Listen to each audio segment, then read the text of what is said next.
திருச்செந்தூரில் ஜொலி ஜொலிக்கும் திருநீறு கோபுரம்.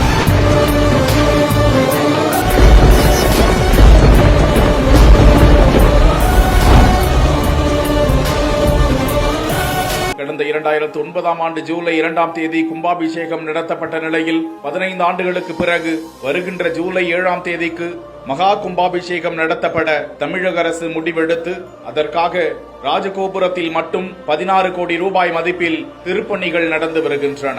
137 அடி உயரம் 9 நிலைகளை கொண்ட ராஜகோபுரம் முழுவதும் வெண்மை நிறம் பூசப்பட்டு மேலே உள்ள 9 கலசங்கள் ஆகம விதிப்படி பூஜைகள் செய்யப்பட்டு தனித்தனியாக பிரித்து கழற்றி புதுப்பிக்கப்பட்டு மீண்டும் 9 கலசங்கள் பொருத்தப்பட்டு அதில் வரகு நவமணிகள் நிரப்பப்பட்டு இருக்கின்றன. ஏற்கனவே அந்த கோபுரத்தில் பொருத்தப்பட்டிருந்த 40 அடி உயரம் கொண்ட வேல் அகற்றப்பட்டு நவீன தொழில்நுட்பத்தில் உருவாக்கப்பட்ட துருப்பிடிக்காத வேல் தற்போது அவ்விடத்தில் வைக்கப்பட்டு இருக்கிறது.